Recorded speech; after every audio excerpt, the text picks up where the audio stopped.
চট্টগ্রামে আইনজীবী সাইফুল ইসলাম আলিফ হত্যার ঘটনায় সিসিটিভি ফুটেজ দেখে ৬ জনকে শনাক্ত করা হয়েছে। ২৭ নভেম্বর বুধবার দুপুর ১টার দিকে প্রধান উপদেষ্টার ফেসবুক পেজে এই তথ্য জানানো হয়। ফেসবুক পোস্টে উল্লেখ করা হয়, আইনজীবী সাইফুল ইসলাম আলিফ হত্যার ঘটনায় সন্দেহভাজন অন্তত ৬ জনকে আটক করেছে চট্টগ্রাম মেট্রোপলিটন পুলিশ। ভিডিও ফুটেজের মাধ্যমে এই ৬ জনকে শনাক্ত করা হয়েছে।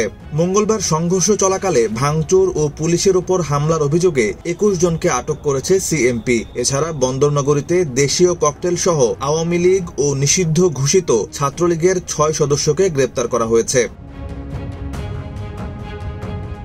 সম্মিলিত সনাতনী জাগরণ জোটের মুখপাত্র ও বহিষ্কৃত ইস্কন নেতা চিন্ময় কৃষ্ণ দাস ব্রহ্মচারীর গ্রেপ্তারের পর ইডেন বে কক্সবাজার সমুদ্র সৈকতের উপর নিজেদের একটি ঠিকানা। মাত্র ৫ লাখ টাকায় আপনিও হয়ে যেতে পারেন এই হোটেলের মালিক। ইডেন বে, আ কনসার্ন অফ ভাইয়া হোটেলস। জামিন নামঞ্জুর হওয়াকে কেন্দ্র করে চট্টগ্রামের আদালত এলাকায় আইন শৃঙ্খলা রক্ষাকারী বাহিনী ও আইনজীবীদের সঙ্গে সংঘর্ষে জড়িয়ে পড়েন তার অনুসারীরা। সংঘর্ষ চলাকালে আইনজীবী সাইফুল ইসলামকে কুপিয়ে হত্যা করা হয়। এই ঘটনায় রাতেই নিন্দা জানান প্রধান উপদেষ্টা অধ্যাপক মোহাম্মদ ইউনুস। তিনি এই হত্যাকাণ্ডের তদন্ত ও যথাযথ আইনি ব্যবস্থা নেওয়ারও নির্দেশ দেন।